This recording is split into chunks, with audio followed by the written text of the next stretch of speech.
Welcome back to The Deep Dive, the show where we distill actionable intelligence from complicated stacks of research and hand-deliver the clearest, most valuable insights directly to you. Today, we are wading into a dilemma that, I think, defines the struggle of millions of language learners globally.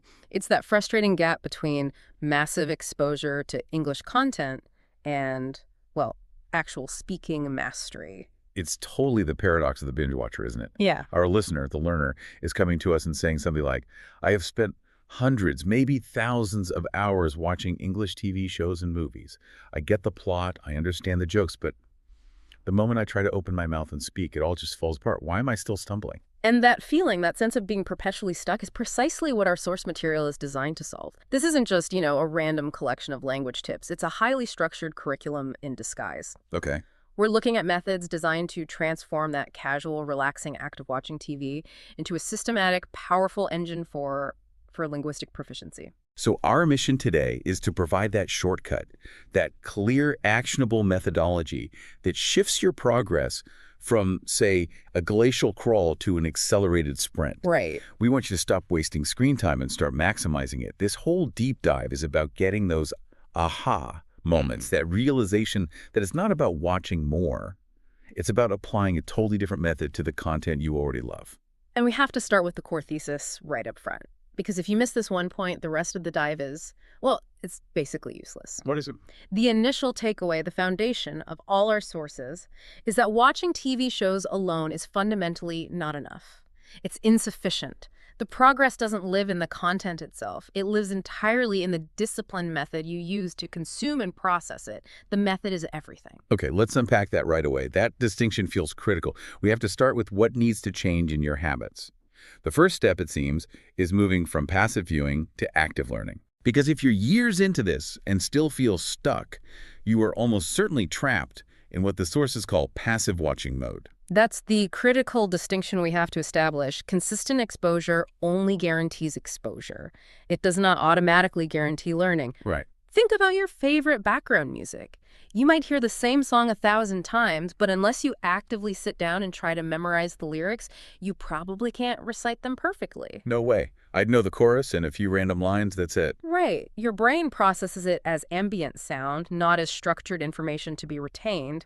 And it's the same with language. So the sources, they must define passive watching pretty clearly then. What does it look like? They do. It's watching without any real focus. It's treating the show purely as background noise while you're, folding laundry, scrolling through your phone. Just low-effort entertainment. Purely.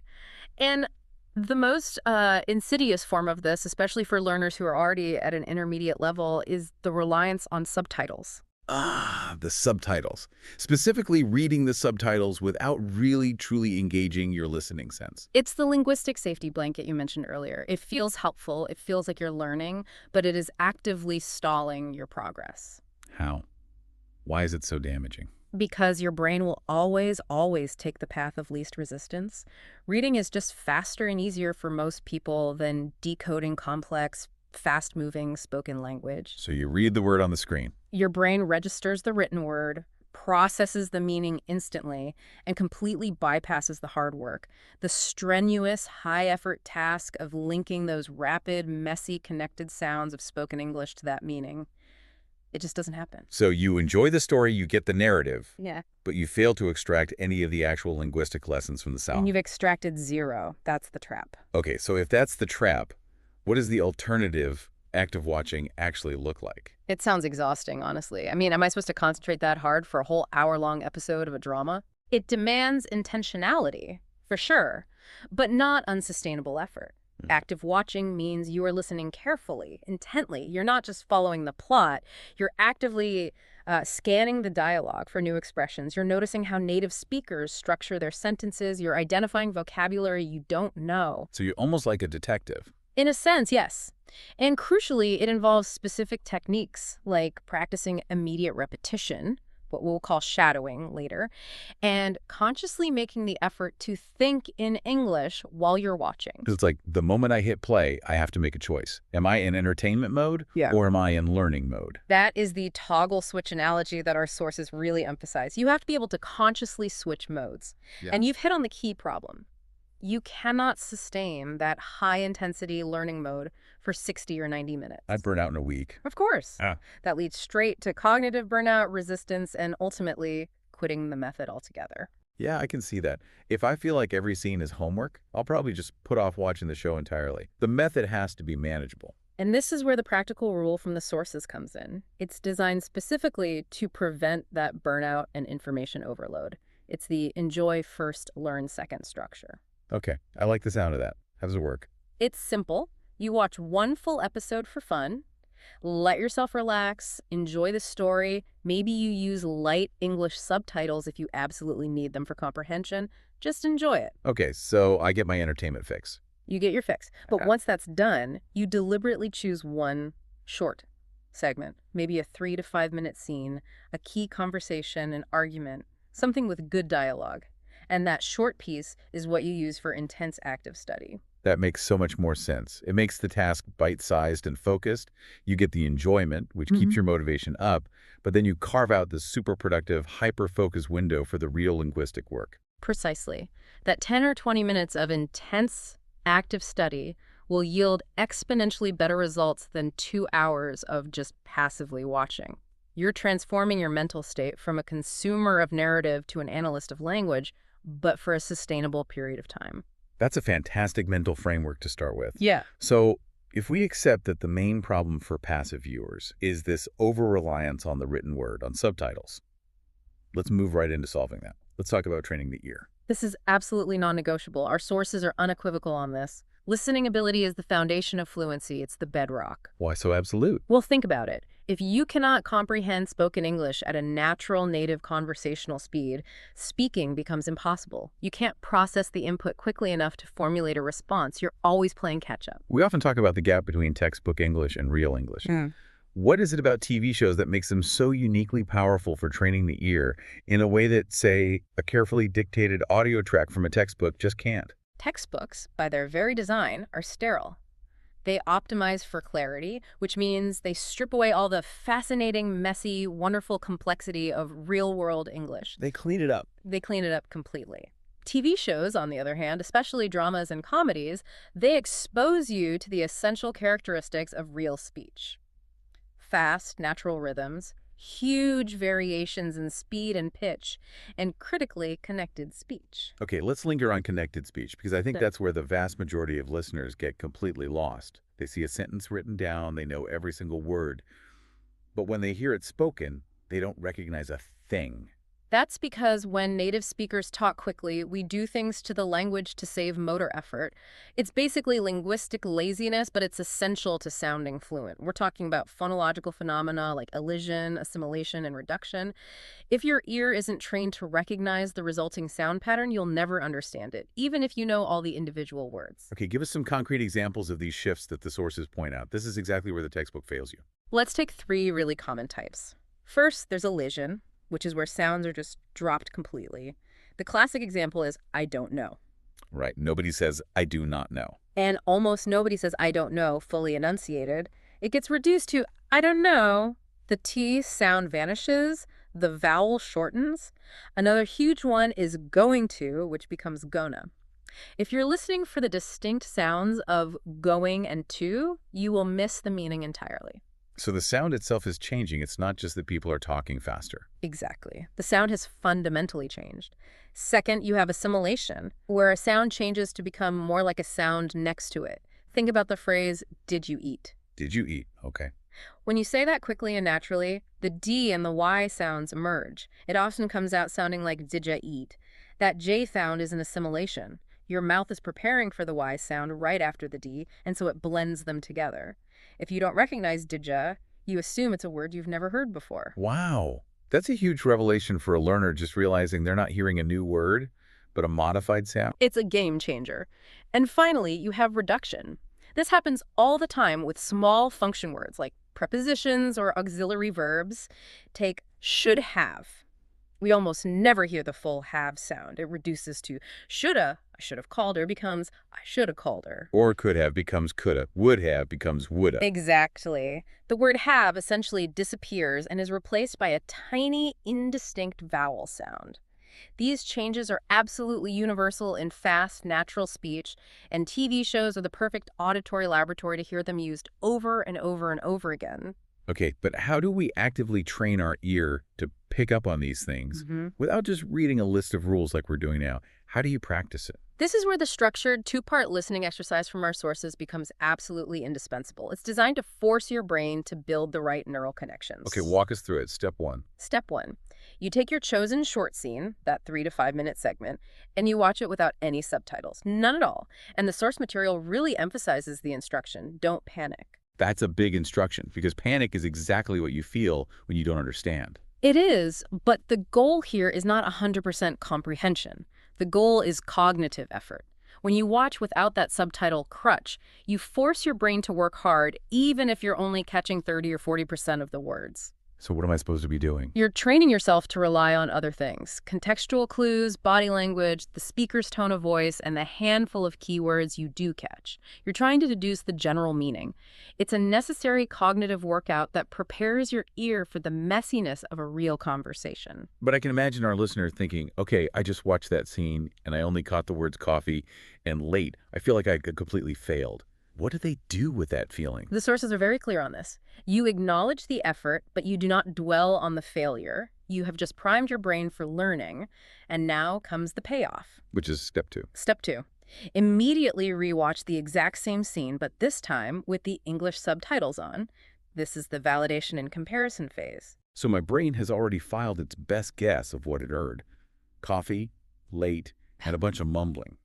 Now it gets to see the actual script. Precisely. And that moment, that specific moment when your brain compares its auditory guess with the written reality, oh, I thought they said wanna, but the script says want to, that is the critical learning moment. It's the disconnect. It's the cognitive dissonance. That immediate realization of the gap between the sound and the text is what solidifies the correct sound-to-meaning link faster than any traditional study method could. It's an instantaneous feedback loop for your brain. This exercise trains your brain to process sound patterns first, which is fundamentally different from just reading. That makes perfect sense. It's the only way to build the speed and automaticity you need for a real-time conversation. Okay, so we've trained the ear to hear the language as it's actually spoken. The next logical step is getting the mouth to produce it. This leads us perfectly into mimicry mastery, or as it's often called, the shadowing technique. Shadowing is the critical bridge between listening input and speaking output. And the model for this, as our sources remind us, is the most efficient language learners on the planet, children. Right. A child prioritizes copying sounds, rhythm, and intonation way before they internalize formal grammar rules. They're just mimicking. And learners need to adopt that same approach. I love that parallel. A toddler isn't worried about the past perfect tense. They're just copying the sounds their parents make. Yeah. So if I'm the learner, how do I actually do this? How do I implement shadowing with my chosen TV scene? You start by choosing one specific, short, high-utility sentence from your intense study segment. It should be a sentence that carries some emotion or serves a common conversational function. Let's use an example from the sources. You've got to be kidding me. Why is the choice of sentence so important? Can't I just shadow any sentence? You could, but it's about efficiency. You don't want to spend your time shadowing a line like "the red brick house stood on the corner of Elm Street," because you're probably not going to use that in a daily conversation. Fair point. You want short, emotional, high-frequency phrases that act as social shortcuts. When you do the shadowing, you pause the video immediately after the actor says the line, and you repeat it instantly. The speed of that playback seems vital. It has to be immediate repetition. It is absolutely crucial. This isn't about delayed memorization. It's instant playback. You're trying to capture the native speaker's articulation and timing perfectly. We're working on building muscle memory for your vocal tract. Okay. However, the most frequent mistake learners make here is focusing only on the words.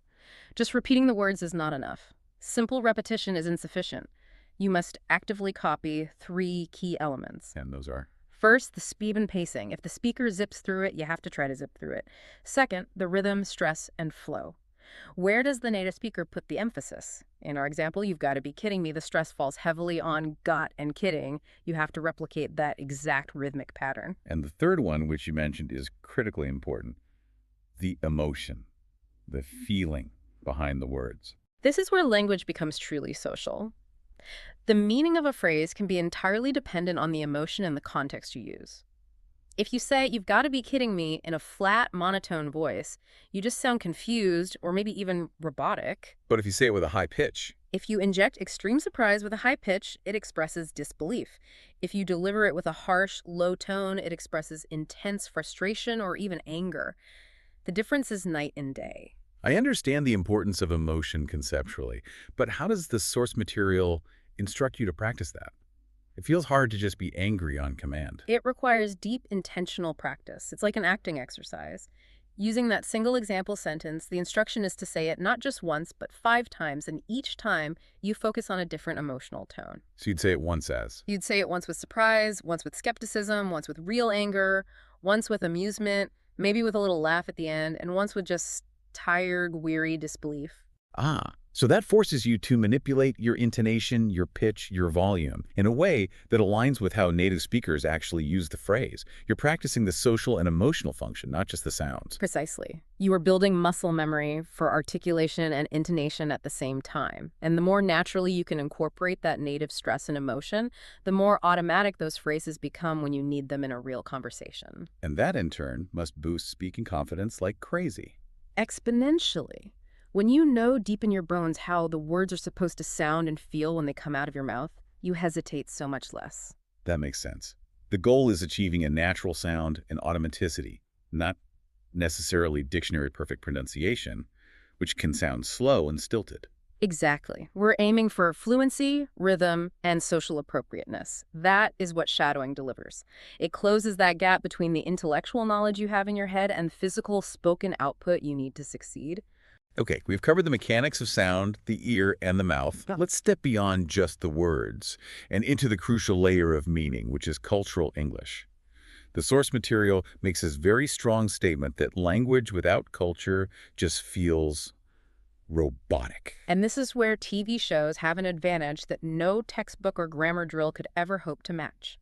Fluency isn't just about correct syntax. It's about social appropriateness.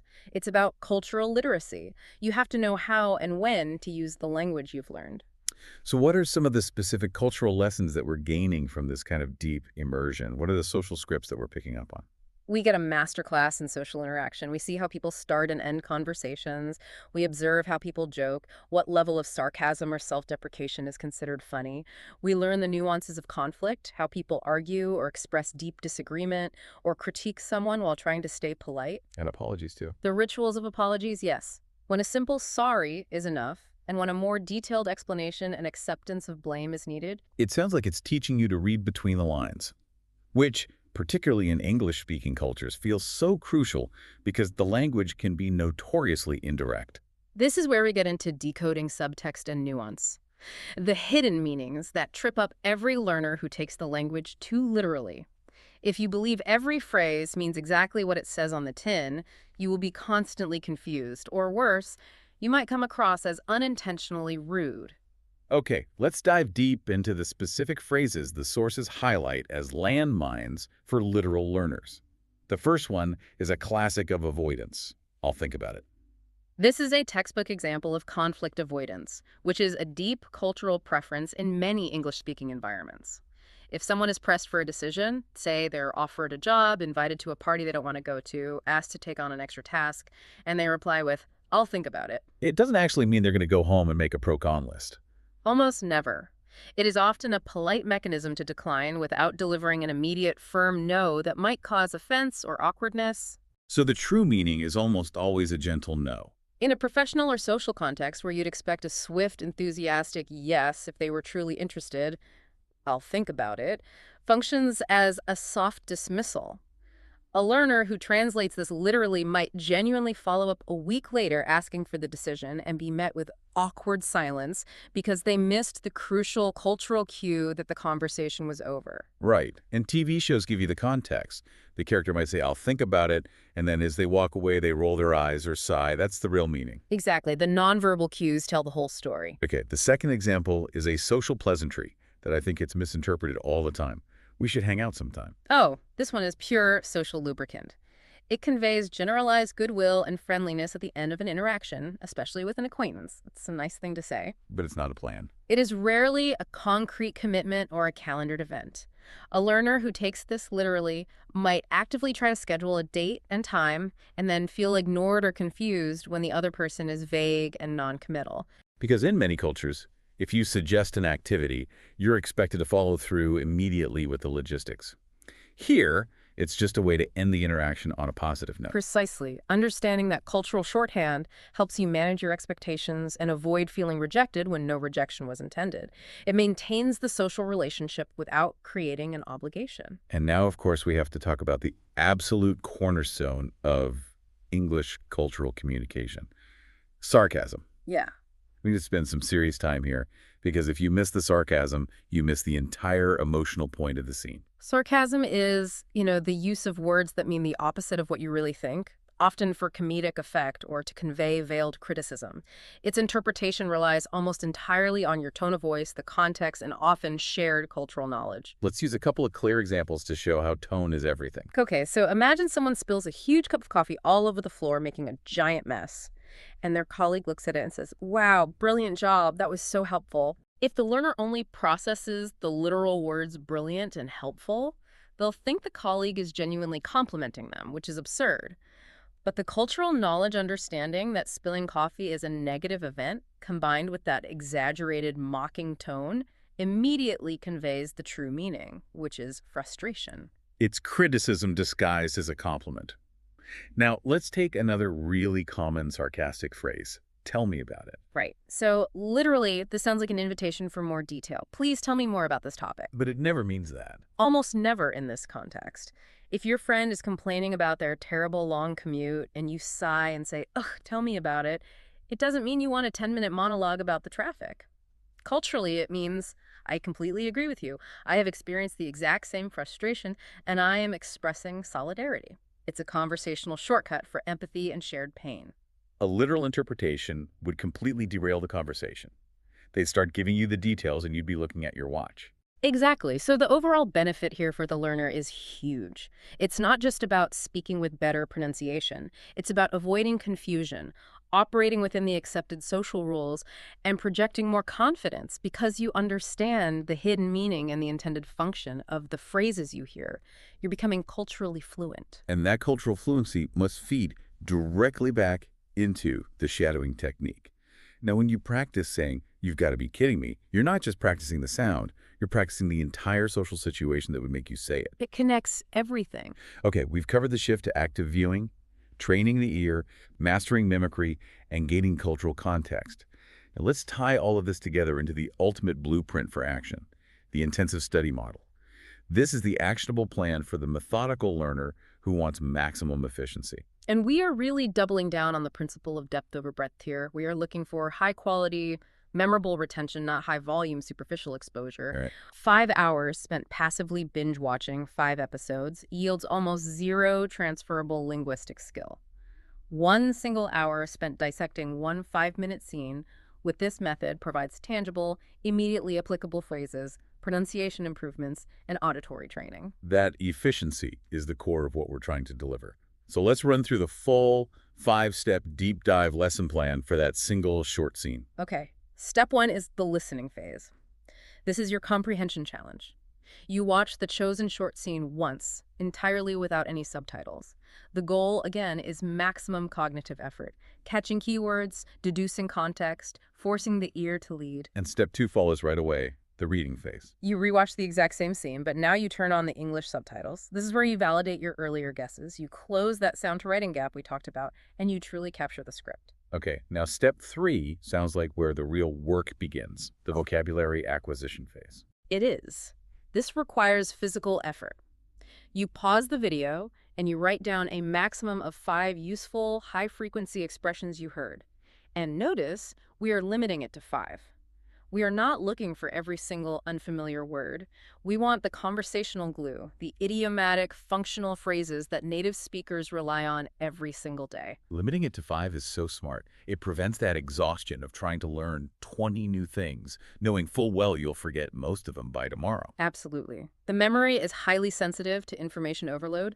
By focusing on just 5 key phrases, you dramatically increase the likelihood that they'll be consolidated into your long-term memory. And this leads right into what you said is the most crucial step for retention. Yeah. Step 4, the speaking application. Yes, do not let those phrases just sit on the page. The learner must immediately create one or two of their own original, contextually relevant sentences using each of those 5 new expressions. Why is that immediate application so critical? Why can't I just review them later?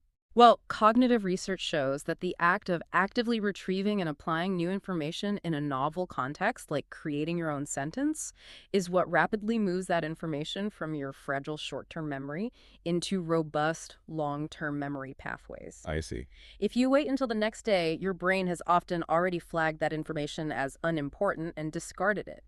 Immediate application is the signal to your brain that this knowledge is vital and needs to be stored for future use. So the creative effort, the act of synthesizing the new phrase into a new sentence, that's the action that seals the deal. It is. It's the bridge between recognizing a word, which is passive knowledge, and being able to actually deploy it spontaneously, which is active fluency. Okay, and finally, step 5, the pronunciation check.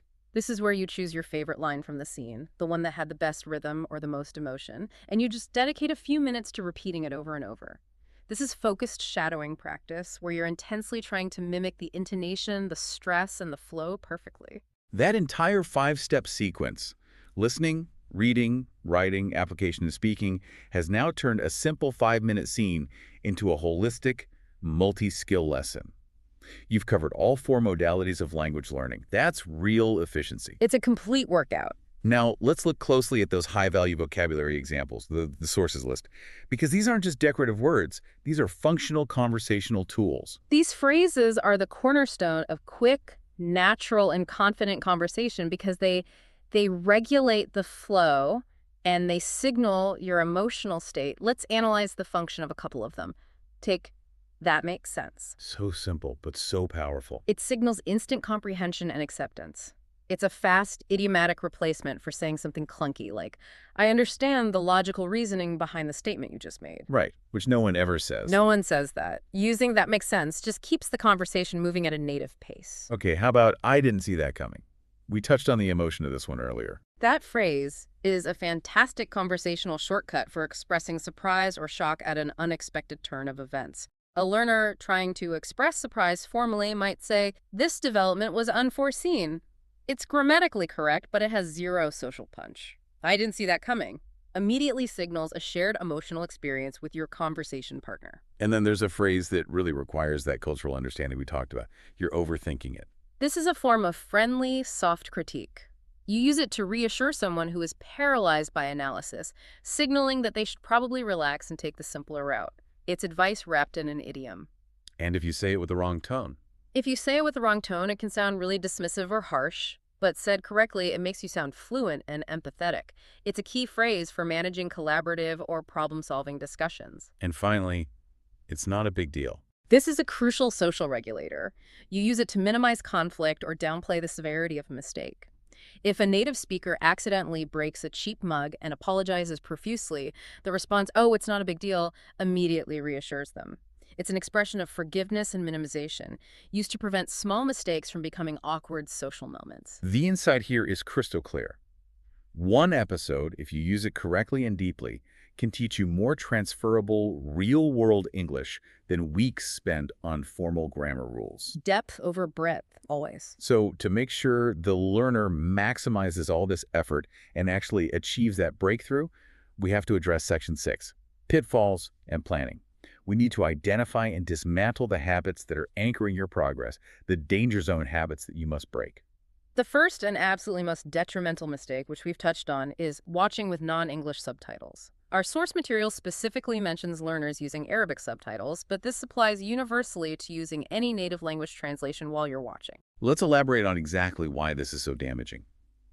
Beyond the brain just taking the easy path, what is happening to the learner's auditory processing? If the native text is on the screen, you are practicing decoding text, not decoding sound. You're training your brain to rely on visual input, and that visual input arrives slightly before or at the same time as the audio.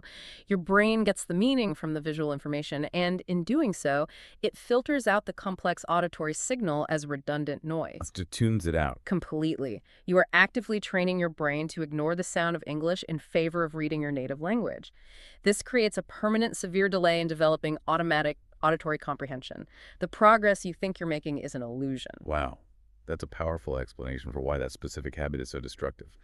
Okay, moving on. The pitfalls around what material you choose and how you manage your expectations. For instance, choosing shows that are way too difficult for your current level. Right. If you're at an intermediate level and you decide to start with, I don't know, a dense period drama full of archaic language or a high-speed medical drama, the level of failure is just going to be too high. It's demoralizing. It's intensely demoralizing. It leads to burnout. The sources advise starting with content that allows for roughly 70–80% comprehension during your first passive watch. Sitcoms, shows with clear dialogue, even some kids' programs are excellent starting points. And the related mistake that causes so much mental exhaustion, trying to understand every single word. This is the enemy of flow and fluency. Native speakers don't catch every single word they hear. We rely constantly on context, prediction, and inference. Fluency is about contextual understanding, not dictionary-level perfection. So if I get the main idea, If you understand the main idea, the emotion, and most of the core nouns and verbs, you have succeeded. Constantly pausing the video to look up every preposition or minor adjective just destroys the rhythm of the language, and it prevents that natural guessing process that leads to true, fast comprehension. but I can hear the learner asking, but if I don't look up that word, how will I ever learn it? The answer is through repeated exposure. If a word is genuinely high frequency and important, you will encounter it again and again. If you come across a word 5 or 6 times in different contexts and you still don't know what it means, that is the word worth looking up and adding to your list of 5. Right. Don't waste time on the obscure ones. Looking up a low-frequency word once just to instantly forget it is wasted time.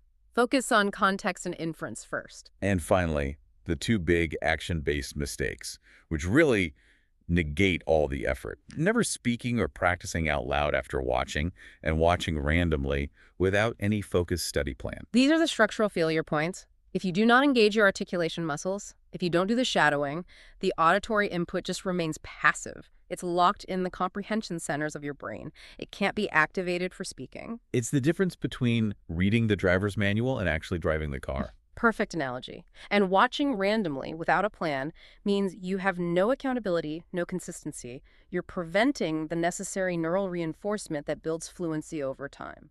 This all brings us back to that crucial realization. Learning is an active, focused, output-driven process that happens after the viewing is done, not during it. That is the entire toggle switch in one sentence. And knowing this, we need a realistic, balanced plan for consistency. Because consistency, the source's stress, is far more important than short, intense, but unsustainable bursts of studying. Okay, let's detail the weekly consistency plan from the sources. This seems designed to structure the effort and prevent burnout by balancing the hard work with a reward. The structure is a highly balanced 6-day work week with 1 full day off. You dedicate 3 days to active watching. These are your intense 20-minute sessions using that 5-step deep dive plan on short scenes. This is the heavy lifting, the input training. Okay, 3 days of input. Then we need the output training. Exactly. You allocate 2 days for pure speaking practice. This means using the phrases you learned from those active scenes and doing dedicated extended shadowing. Maybe you even step away from the screen and just use audio recordings. This is the active production phase that locks in your confidence. So that's 5 days. What about day 6? Next comes consolidation, because memory fades so quickly without review. 1 day is dedicated to a focused review of your new vocabulary and expressions. This is simply checking your notes, maybe making flashcards, reviewing the original sentences you wrote, just ensuring those key phrases from the week are instantly retrievable. And critically, the final day. 1 day that is reserved entirely for fun watching. No pressure. Maybe you binge watch a few episodes. That day off from studying is essential. It maintains your long-term motivation and reminds you why you fell in love with English media in the first place. This structured approach, 3 active input days, 2 active output days, 1 review day, and 1 fun day, is a blueprint for accelerated, sustainable progress. It sounds totally achievable. By breaking those bad habits we just discussed and putting this weekly structure in place, the learner can completely transform their passive entertainment time into a powerful engine for proficiency. They're essentially turning their favorite shows into their own customized, high-intensity language lab. So we've walked through the entire method today. Switching to active mode, training the ear by tackling connected speech, using the shadowing technique to build natural rhythm, and applying all that knowledge immediately with the intensive 5-step study plan. We've definitively established that TV shows aren't some kind of magic bullet, but when you couple them with this structured methodology, they can fundamentally transform your English proficiency because they fuse cultural literacy and linguistic practice so seamlessly. For our final provocative thought, I want to go back to that deep practice requirement in shadowing, the act of intentionally practicing intonation and emotion. I think this practice does something much deeper than just improve your fluency. Oh, absolutely. Think about what's happening when you actively copy the intent behind the words, the frustration, the surprise, the sarcasm. You are forcing your brain to correlate a specific tone of voice, a specific rhythm, and even a facial expression with a specific emotional meaning. Which means you're actually training yourself to be a better listener, not just of English, but of human communication in general. Precisely. By forcing yourself to decode and then replicate the intonation patterns for all these different emotional states, you become much more attuned to the subtle nonverbal and tonal cues in your real life. This skill completely transcends language. So you get better at recognizing genuine sincerity versus polite dismissal. You become better at identifying underlying emotional states, at interpreting the subtext of conversations regardless of the words being used. So the learner who embraces this active viewing method isn't just learning to speak English more fluently. They're actually training themselves to be a more sophisticated human decoder and a better communicator overall. That's a massive takeaway from a few minutes of screen time. It's the ultimate fusion of language learning and emotional intelligence. We really hope the learner takes these steps and transforms their screen time into mastery time. Thank you for guiding us through this very deep dive. My pleasure. Go watch Smart.